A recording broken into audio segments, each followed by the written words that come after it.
ಆತ್ಮೀಯ ಬಂಧುಗಳೇ, ಶ್ರೀಮದ್ ಭಾಗವತಂ ಸ್ಕಂದ 3 ಅಧ್ಯಾಯ 4 ವಿದುರ ಮೈತ್ರೇಯರ ಸಮಾಗಮ. ಇದರಿಂದ ನಾವು 19 ಮತ್ತು 20ನೇ ಶ್ಲೋಕವನ್ನು ತಿಳ್ಕೊಳ್ತಾ ಇದ್ವಿ. ಓದ ಭಾಗದಲ್ಲಿ ಮಾಯವಾದ ಸಿದ್ಧಾಂತದ ಬಗ್ಗೆ ಶಂಕರಾಚಾರ್ಯರು ಯಾಕೆ ಅದನ್ನ ಉಪದೇಶ ಮಾಡಬೇಕಾಗಿ ಬಂತು ಅದರ ಬಗ್ಗೆ, ಮತ್ತೆ ಈಗಿನ ಮಾಯಾವಾದಿಗಳು ಹೇಗೆ ಭಾಗವತದಲ್ಲಿರುವಂಥ 4 ಶ್ಲೋಕಗಳಿಗೆ ಅವರದೇ ಆದಂಥ ಭಾಷ್ಯಗಳನ್ನು ಬರೀತಾರೆ ಅದರ ಬಗ್ಗೆ ಎಲ್ಲ ನಾವು ಕೆಲವೊಂದು ಡೀಟೇಲು ಗುರುಗಳೇನು ಹೇಳಿದಾರೋ ಅದನ್ನು ತಿಳ್ಕೊಂಡ್ವಿ. ಈಗ ಮುಂದುವರೆದು ಏನಿದೆ ಅಂತ ವಿಷಯ ತಿಳ್ಕೊಳ್ಳೋಣ. ಶುಷ್ಕ ಅದ್ವೈತ ಊಹಾತ್ಮಕ ಚಿಂತಕರಿಗೆ ಶ್ರೀಮದ್ ಭಾಗವತದಲ್ಲಿ ಯಾವ ಸಂಬಂಧವೂ ಇಲ್ಲ, ಏಕೆಂದರೆ ಈ ವಿಶಿಷ್ಟ ವೈದಿಕ ಸಾಹಿತ್ಯವು ಅದರ ಮಹಾಗ್ರಂಥಕರ್ತನಿಂದಲೇ ಅವರಿಗೆ ನಿಷೇಧಿತವಾಗಿದೆ. ಧರ್ಮ, ಅರ್ಥ, ಕಾಮ ಮತ್ತು ಅಂತಿಮವಾಗಿ ಮೋಕ್ಷಗಳಲ್ಲಿ ನಿರತರಾದ ವ್ಯಕ್ತಿಗಳಿಗೆ ಶ್ರೀಲ ವೇದವ್ಯಾಸರೇ ಶ್ರೀಮದ್ ಭಾಗವತವನ್ನು ಅರ್ಥ ಮಾಡಿಕೊಳ್ಳುವ ಪ್ರಯತ್ನದಿಂದ ಖಚಿತವಾಗಿ ನಿಷೇಧಿಸಿದ್ದಾರೆ. ಭಾಗವತವು ಅಂತಹವರಿಗಾಗಿ ಇಲ್ಲ. ಶ್ರೀಮದ್ ಭಾಗವತದ ಮಹಾಭಾಷ್ಯಕಾರ ಶ್ರೀಪಾದ ಶ್ರೀಧರ ಸ್ವಾಮಿಗಳು ಮೋಕ್ಷಾಪೇಕ್ಷಿಗಳು ಅಥವಾ ಅದ್ವೈತಿಗಳು ಶ್ರೀಮದ್ ಭಾಗವತದೊಂದಿಗೆ ಸಂಬಂಧ ಹೊಂದದಂತೆ ನಿಷೇಧಿಸಿದ್ದಾರೆ. ಅದು ಅವರಿಗಾಗಿ ಇಲ್ಲ. ಆದರೂ ಇಂತಹ ಅನಧಿಕೃತ ವ್ಯಕ್ತಿಗಳು ವ್ಯತಿರಿಕ್ತ ಮಾರ್ಗದಿಂದ ಶ್ರೀಮದ್ ಭಾಗವತವನ್ನು ಅರ್ಥ ಮಾಡಿಕೊಳ್ಳಲು ಪ್ರಯತ್ನಿಸುತ್ತಾರೆ. ಹಾಗೆ ಅವರು ಭಗವಂತನ ಪಾದಗಳಲ್ಲಿ ಅಪರಾಧವೆಸಗುತ್ತಾರೆ. ಅಂದರೆ ಅರ್ಥ ನೋಡಿ, ಇದು ಒಂದು ಇಂಪಾರ್ಟೆಂಟ್ ಆಗಿರುವಂಥ ವಿಚಾರ. ಈಗ ಸಾಮಾನ್ಯವಾಗಿ ನಾವು ಅರ್ಥ ಮಾಡ್ಕೊಳ್ಳೋದಕ್ಕೆ ಪ್ರಯತ್ನ ಮಾಡೋಣ. ಏನು ಅಂತಂದರೆ, ಭಾಗವತ ಅಂತಂದರೆ ಏನು, ಅದರಲ್ಲಿ ಏನಿದೆ, ಭಗವಂತ ಹೇಗೆ ಈ ಸೃಷ್ಟಿಯನ್ನು ಮಾಡ್ತಾನೆ, ಮತ್ತು ಭಗವಂತ ಲೀಲೆಗಳನ್ನು ಹೇಗೆ ನಡೆಸ್ತಾನೆ, ಭಗವಂತ ಮತ್ತು ಭಕ್ತನ ನಡುವೆ ಹೇಗೆ ಲೀಲೆಗಳು ನಡೆಯುತ್ತೆ, ಅವರ ನಡುವೆ ಇರುವಂಥ ಪ್ರೀತಿ, ಅವರ ನಡುವೆ ಇರುವಂತಹ ಒಂದು ಸಂಬಂಧ, ಇದರ ಬಗ್ಗೆ ಎಲ್ಲ ವಿವರಣೆ ಕೊಡುವಂಥದ್ದು ಶ್ರೀಮದ್ ಭಾಗವತ. ಅಂದ್ರೇನು, ಒಬ್ಬ ಭಕ್ತನಾಗಿರುವಂಥವನು ಹೇಗಿರಬೇಕು, ಭಗವಂತ ಹೇಗಿರ್ತಾನೆ, ಭಕ್ತ ಮತ್ತು ಭಗವಂತನ ನಡುವಣ ಸಂಬಂಧ ಇದೆಯಲ್ಲ, ಆ ವಿಶೇಷವಾದಂತಹ ಜ್ಞಾನವನ್ನು ತಿಳಿಸೋದೇ ಭಾಗವತ. ಸೊ ಈ ರೀತಿ ಇದ್ದಾಗ ಯಾರು ನಿರಾಕಾರಿಗಳಾಗಿರ್ತಾರೋ, ಮಾಯಾವಾದಿಗಳಾಗಿರ್ತಾರೋ, ಅಂದರೆ ಅವರು ಆಕಾರವನ್ನೇ ಒಪ್ಕೊಳ್ಳೋದಿಲ್ಲ ಅಂತಂದಮೇಲೆ ಲೀಲೆಗಳನ್ನು ಹೇಗೆ ಅವರು ಎಂಜಾಯ್ ಮಾಡ್ತಾರೆ? ಇಲ್ಲ. ಅವರಿಗೆ ಭಗವಂತನಿಗೆ ಆಕಾರ ಇಲ್ಲ ಅಂತಂದಮೇಲೆ ಭಗವಂತ ಒಬ್ಬ ವ್ಯಕ್ತಿಯ ರೂಪದಲ್ಲಿ ನಮ್ಮ ಕಣ್ಣು ಮುಂದೆ ಅವನು ಲೀಲೆಗಳನ್ನು ಮಾಡೋದನ್ನ ಅವ್ರು ಹೇಗೆ ಸ್ವೀಕಾರ ಮಾಡೋದಕ್ಕಾಗುತ್ತೆ? ಅದಕ್ಕೋಸ್ಕರನೇ ಇದನ್ನ ಹೇಳ್ತಾ ಇದ್ದಾರೆ. ಏನು ಅಂತಂದ್ರೆ, ಯಾರು ಅದ್ವೈತ ಊಹಾತ್ಮಕ ಚಿಂತಕರಿರ್ತಾರೋ ಅವ್ರಿಗೂ ಮತ್ತೆ ಭಾಗವತಕ್ಕೂ ಯಾವ ಸಂಬಂಧನೂ ಇಲ್ಲ.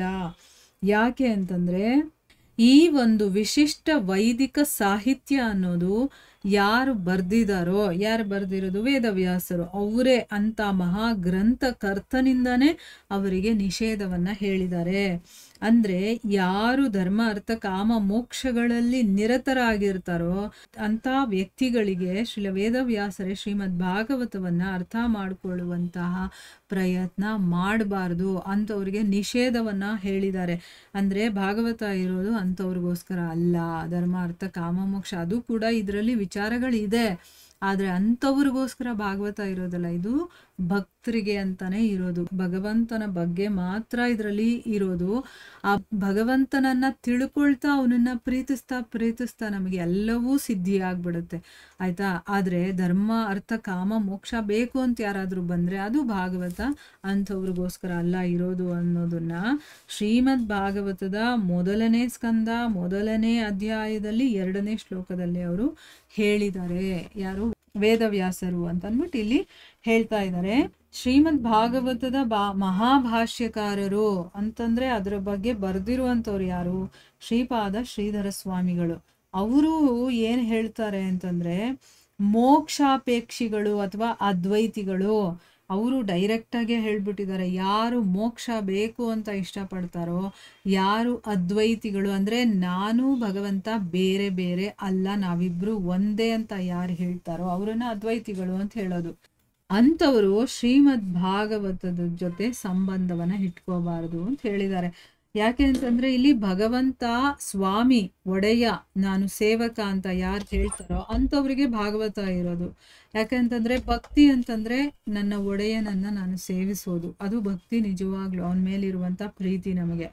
ಅದಕ್ಕೋಸ್ಕರನೇ ಇಲ್ಲಿ ಅದ್ವೈತಿಗಳಿಗೆ ಜಾಗ ಇಲ್ಲ, ಅದು ಅವ್ರಿಗೋಸ್ಕರ ಇರೋದಲ್ಲ ಅಂತ ಅಂದ್ಬಿಟ್ಟು ಹೇಳ್ತಾರೆ. ಆದ್ರೂ ಕೂಡ ಒಂದು ಮೊಂಡು ಅಂತ ಹೇಳ್ತಾರಲ್ಲ, ಆ ರೀತಿಯ ಅನಧಿಕೃತವಾದಂತಹ ವ್ಯಕ್ತಿಗಳಿರ್ತಾರಲ್ಲ, ಅವರು ಶ್ರೀಮದ್ ಭಾಗವತವನ್ನ ಅರ್ಥ ಮಾಡ್ಕೊಳ್ಳೋದಕ್ಕೆ ಪ್ರಯತ್ನ ಮಾಡ್ತಾರೆ.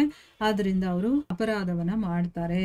ಶ್ರೀಪಾದ ಶಂಕರಾಚಾರ್ಯರೂ ಕೂಡ ಆ ಕೆಲಸ ಮಾಡಲು ಧೈರ್ಯ ಮಾಡಿರಲಿಲ್ಲ. ಹಾಗೆ ಮಾಡಿದವರು ತಮ್ಮ ಕ್ಲೇಶಮಯ ಬದುಕಿನ ಮುಂದುವರಿಕೆಗೆ ಸಿದ್ಧರಾಗುತ್ತಾರೆ. ನೋಡಿ, ಇಲ್ಲಿ ಶ್ರೀಪಾದ ಶಂಕರಾಚಾರ್ಯರೇ ಭಾಗವತದ ಬಗ್ಗೆ ಭಾಷ್ಯಗಳನ್ನೆಲ್ಲ ಬರಿಬೋದಾಗಿತ್ತು. ಆದ್ರೆ ಅವ್ರಿಗೆ ಗೊತ್ತು, ನಾನು ನಿರಾಕಾರವಾದವನ್ನ ಮಂಡಿಸೋದಕ್ಕೆ ಅಂತ ಬಂದಿರೋದು. ಇಲ್ಲಿ ನಾನು ಭಾಗವತದಲ್ಲಿರೋದೆಲ್ಲ ಸಾಕಾರ ರೂಪ, ಭಗವಂತನ ಅವತಾರಗಳು. ಅದರ ಬಗ್ಗೆ ನಾನು ಮಾತಾಡೋದು ಬಂದ್ರೆ ಅದು ಭಗವಂತನಿಗೆ ಅಪರಾಧ ಮಾಡ್ದಂಗೆ ಆಗುತ್ತೆ ಅಂತ ಅವ್ರಿಗೆ ಗೊತ್ತಿತ್ತು. ಅದಕ್ಕೆ ಅವರು ಆ ಕೆಲಸ ಮಾಡೋದಕ್ಕೆ ಧೈರ್ಯವನ್ನ ಮಾಡಲಿಲ್ಲ. ಆ ಥರ ಏನಾದರೂ ಯಾರಾದರೂ ಮಾಡಿದ್ರೆ ಅವರು ನಿಜವಾಗ್ಲೂ ಈ ಒಂದು ಕ್ಲೇಶದಿಂದ ತುಂಬಿರುವಂತಹ, ಕಷ್ಟದಿಂದ ತುಂಬಿರುವಂತಹ ಒಂದು ಬದುಕಲ್ಲಿ ಮುಂದುವರಿಯೋದಕ್ಕೆ ಅವರು ಸಿದ್ಧತೆ ಮಾಡ್ಕೊಳ್ತಾ ಇದ್ದಾರೆ ಅಂತಾನೆ ತಿಳ್ಕೋಬೇಕು.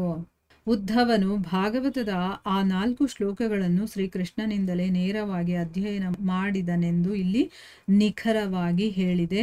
ಅದನ್ನು ಶ್ರೀಕೃಷ್ಣನು ಮೊದಲು ಬ್ರಹ್ಮನಿಗೆ ಹೇಳಿದ್ದನು. ಈಗ ಅತಿ ರಹಸ್ಯವಾಗಿ ಪರಮಾಂ ಸ್ಥಿತಿಂ ಎಂದಿರುವ ಆತ್ಮಜ್ಞಾನವನ್ನು ಶ್ರೀಕೃಷ್ಣನು ವಿವರಿಸಿದನು. ಇಂತಹ ಪ್ರೇಮದ ಆತ್ಮಜ್ಞಾನವನ್ನು ಕಲಿತ ಉದ್ಧವನು ಭಗವಂತನ ಅಗಲಿಕೆಯ ಭಾವನೆಗಳಿಂದ ಬಹಳ ನೊಂದನು. ಅಂದ್ರೆ ಅರ್ಥ, ಇಲ್ಲಿ ಭಾಗವತದ 4 ಶ್ಲೋಕಗಳಿದೆಯಲ್ಲ, ಅದನ್ನ ಉದ್ಧವ ಶ್ರೀಕೃಷ್ಣನಿಂದ ನೇರವಾಗಿ ನಾನು ಅಧ್ಯಯನ ಮಾಡಿದೆ ಅಂತಂದ್ಬಿಟ್ಟು ಹೇಳ್ಕೊಳ್ತಾನಲ್ವಾ. ಮೊದಲು ಬ್ರಹ್ಮನಿಗೆ ಹೇಳಿದ್ದ, ಈಗ ಉದ್ಧವನಿಗೆ ಭಗವಂತ ಹೇಳಿದಾನೆ. ಅಂದ್ರೆ ಇಲ್ಲಿ ಅದನ್ನ ಅತಿ ರಹಸ್ಯವಾಗಿ ಪರಮಾಂ ಸ್ಥಿತಿಂ ಅಂತ ಹೇಳಿ ಆ ಆತ್ಮಜ್ಞಾನವನ್ನ ಅದನ್ನ ಉದ್ಧವನಿಗೆ ಹೇಳಿದ್ದ. ಈ ಒಂದು ಪ್ರೀತಿಯ ಆತ್ಮಜ್ಞಾನವನ್ನ ಕಲಿತ ಮೇಲೆ ಉದ್ಧವ ಭಗವಂತನಿಂದ ಈಗ ದೂರ ಆಗ್ಬೇಕಲ್ವಾ, ಆ ಒಂದು ಅಗಲಿಕೆಯ ಭಾವನೆಯಿಂದ ತುಂಬಾ ನೊಂದ್ಕೊಂಡ್ಬಿಡ್ತಾನೆ. ಅವನ ಜೊತೆನೇ ಯಾವಾಗ್ಲೂ ಇರೋನು, ಅವನು ನಿತ್ಯ ಸಂಗಾತಿ ಅವನು, ಆಯ್ತಾ. ಆದ್ರೆ ಇವಾಗ ಭಗವಂತ ಈ ಭೂಲೋಕದಲ್ಲಿ ಸಿಕ್ಕಿದ್ದಾನೆ, ಇಷ್ಟೆಲ್ಲ ನನಗೆ ಉಪದೇಶವನ್ನು ಮಾಡಿದ್ದಾನೆ, ಅದನ್ನ ಅರ್ಥ ಮಾಡಿಸಿದ್ದಾನೆ.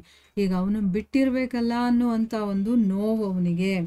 ಉದ್ಧವನ ಮಟ್ಟಕ್ಕೆ ಜಾಗೃತನಾಗುವ ಹೊರತು ಚೈತನ್ಯ ಮಹಾಪ್ರಭುಗಳು ಕೂಡ ಪ್ರಕಟಿಸಿದಂತೆ ಕೃಷ್ಣನ ದಿವ್ಯ ಪ್ರೇಮದಲ್ಲಿ ನಿರಂತರ ವಿರಹ ಭಾವನೆಯನ್ನು ಹೊಂದಿದ ವಿನಾ ಶ್ರೀಮದ್ ಭಾಗವತದ 4 ಮುಖ್ಯ ಶ್ಲೋಕಗಳ ನೈಜ ಅರ್ಥವನ್ನು ತಿಳಿದುಕೊಳ್ಳಲಾಗುವುದಿಲ್ಲ. ಅನಧಿಕೃತ ಅರ್ಥ ವ್ಯತ್ಯಯ ಮಾಡುವ ಕಾರ್ಯದಲ್ಲಿ ತೊಡಗಿ ಆ ಮೂಲಕ ಅಪರಾಧದ ಅಪಾಯಕಾರಿ ಮಾರ್ಗದಲ್ಲಿ ತನ್ನನ್ನು ಇರಿಸಿಕೊಳ್ಳಬಾರದು. ಅಂದ್ರೆ ಆ ಭಗವಂತನ ಲೀಲೆಗಳನ್ನ ಅರ್ಥ ಮಾಡ್ಕೋಬೇಕು ಅಂತಂದ್ರೂ ಕೂಡ ಒಂದು ಮಟ್ಟ ಇರುತ್ತೆ, ಒಂದು ಸ್ಥಿತಿ ಇರುತ್ತೆ. ಆ ಉನ್ನತ ಮಟ್ಟಕ್ಕೆ ನಾವು ಏರ್ಬೇಕು, ಆಯ್ತಾ. ಜಾಗೃತರಾಗಬೇಕು ನಾವು. ಅಂದ್ರೆ ನನಗೆ ನಾನು ಆತ್ಮ ಅನ್ನೋದು ಕರೆಕ್ಟಾಗಿ ಗೊತ್ತಾಗಬೇಕು, ಭಗವಂತ ಯಾರು ಅನ್ನೋದು ಗೊತ್ತಾಗಬೇಕು. ನಾನು ಅವನು ಒಂದೇ ಅಲ್ಲ ಅಲ್ವಾ. ನಾನು ಆತ್ಮ ಆದರೆ ಅವನು ಪರಮಾತ್ಮ ಅನ್ನೋದು ನಮಗೆ ಗೊತ್ತಿರಬೇಕು. ಈ ರೀತಿ ಎಲ್ಲಿವರೆಗೂ ನಮಗೆ ಗೊತ್ತಾಗೋದಿಲ್ವೋ ಅಲ್ಲಿವರೆಗೂ ನಾವು ಆ ಒಂದು ದಾರ್ಷ್ಯವನ್ನ ಅಂದ್ರೆ ಉದ್ದಂಡತನವನ್ನ ಮಾಡಕ್ ಹೋಗಬಾರದು.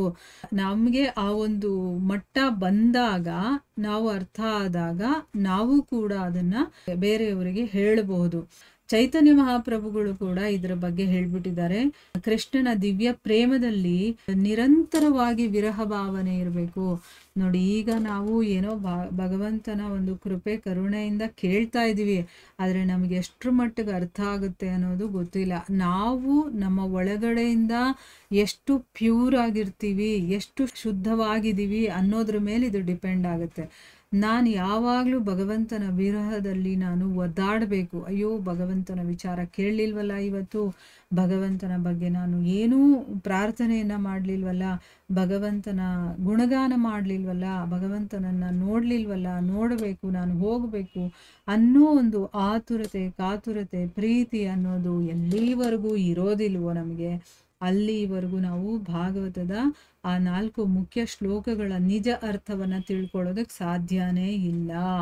ಯಾವಾಗ ನಮಗೆ ಆ ಭಗವಂತನ ದಿವ್ಯ ಪ್ರೇಮದಲ್ಲಿ ಸದಾ ವಿರಹ ಭಾವನೆ ಇರುತ್ತೋ ನೋಡಿ, ಒಂದು ದಿವಸ ಏನೋ ಜೋಶಲ್ಲಿ ಹೌದು ನನಗೆ ವಿರಹ ಭಾವನೆ ಇದೆ, ಭಗವಂತನ ಬಗ್ಗೆ ತಿಳ್ಕೋಬೇಕು ಅಥವಾ ಅವನನ್ನು ನೋಡಬೇಕು, ಅವನ ಧಾಮಕ್ಕೆ ಹೋಗ್ಬೇಕು ಅಂತ ಒಂದು ದಿವಸ ಮಾತ್ರ ಬಾಯಲ್ಲಿ ಒಂದು 5 ನಿಮಿಷ ಹೇಳ್ಬಿಟ್ಟು ಆಮೇಲೆ ಎಲ್ಲ ಐಹಿಕದಲ್ಲಿ ಮುಳುಗಿದ್ರೆ ಅದು ನಿಜವಾಗ್ಲೂ ವಿರಹ ಭಾವ ಅಲ್ಲ. ನಿರಂತರವಾಗಿ ವಿರಹ ಭಾವ ಇರಬೇಕು. ಕೂತ್ಕೊಂಡ್ರೆ, ನಿಂತ್ಕೊಂಡ್ರೆ, ಮಲಗಿದ್ರೆ ಎಲ್ಲಿ ನೋಡಿದ್ರು ಆ ಭಗವಂತನ ಚಿಂತನೆ ನಮ್ಮ ಒಳಗಡೆ ನಡೀತಾ ಇರಬೇಕು. ಈಗ ಯಾರೇನಾದರೂ ನಾವು ತುಂಬ ಇಷ್ಟಪಟ್ವಿ ಅಂತಂದರೆ 3 ಹೊತ್ತು ಅವರೇ ನಮ್ಮ ಮನಸ್ಸಲ್ಲಿ ಇರ್ತಾರೆ ನೋಡಿ, ಆ ರೀತಿ ಅವ್ರನ್ನ ಬಿಟ್ಟಿರೋದಕ್ಕೆ ಆಗೋದಿಲ್ಲ, ಒದ್ದಾಡ್ತಾ ಇರುತ್ತೆ ಆ ಮನಸ್ಸು ಒಳಗಡೆನೆ.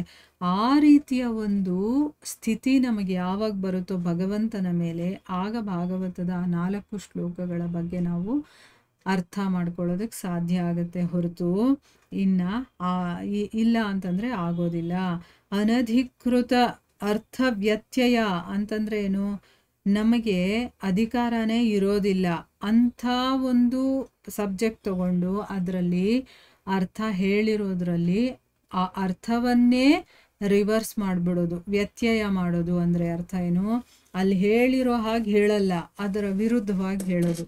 ಅಂಥ ಒಂದು ಕೆಲಸದಲ್ಲಿ ತೊಡಗಿ ಆ ಮೂಲಕ ನಾವೇನು ಮಾಡ್ತೀವಿ, ಅಪರಾಧ ಮಾಡೋ ಒಂದು ಕೆಲಸದಿಂದ ಅಪಾಯವಾದಂಥ ಮಾರ್ಗದಲ್ಲಿ ನಮ್ಮನ್ನು ನಾವು ತೊಡಗಿಸ್ಕೊಳ್ಳೋದಕ್ಕೆ ಹೋಗಬಾರ್ದು. ಅಂದರೆ ನಾವು ಯಾವುದನ್ನು ಮಾಡಬಾರ್ದು ಅದನ್ನು ಮಾಡಿ ಅಪಾಯಕ್ಕೆ ಸಿಕ್ಕಾಕೊಳ್ಳೋದಕ್ಕೆ ಹೋಗಬಾರ್ದು. ಇಲ್ಲಿ ನೋಡಿ, ಈ ಭಾಗವತದ ಅರ್ಥವನ್ನು ಗುರುಗಳೇ ಹೇಳಿರೋದ್ರಿಂದ ಅದನ್ನು ನಾವು ಓದಿ ತಿಳ್ಕೊಳ್ತಾ ಇದ್ದೀವಿ. ಅಲ್ಲಿ ಗುರುಗಳು ನಮಗೆ ಡೈರೆಕ್ಟಾಗಿ ಹೇಳ್ತಾ ಇರೋದು.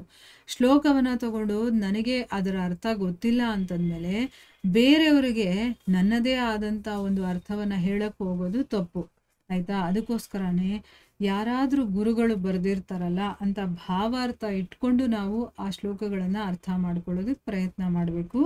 ನಮಗೆ ನಾವೇ ಅರ್ಥ ಮಾಡ್ಕೊಳ್ಳೋಕೆ ಹೋದರೆ ಅದು ತಪ್ಪಾಗುತ್ತೆ. ಇಲ್ಲಿ ಗುರುಗಳು ಎಷ್ಟು ನೀಟಾಗಿ ಎಕ್ಸ್ಪ್ಲೇನ್ ಮಾಡ್ತಾ ಇದ್ದಾರೆ, ಅದರಿಂದ ನಮಗೆ ಗೊತ್ತಾಗುತ್ತೆ. ಈಗ ನಮ್ಮ ಮನಸ್ಸಿಗೂ ಒಂದು ಪ್ರಶ್ನೆ ಬರುತ್ತಲ್ವಾ, ನಿರಾಕಾರ, ಆಕಾರನೇ ಇಲ್ಲ ಭಗವಂತನಿಗೆ ಅಂತ ಹೇಳ್ತಾರಲ್ಲ, ಅವರು ಕೃಷ್ಣನನ್ನ ಭಗವಂತ ಅಂತ ಒಪ್ಕೊಳ್ಳೋದಿಲ್ಲ. ಅವರು ಭಗವಂತನಿಗೆ ಆಕಾರನೇ ಇಲ್ಲ ಅಂತಂದಮೇಲೆ ಕೃಷ್ಣನನ್ನ ಭಗವಂತ ಅಂತ ಒಪ್ಕೊಳ್ಳಲ್ಲ ಅವರು.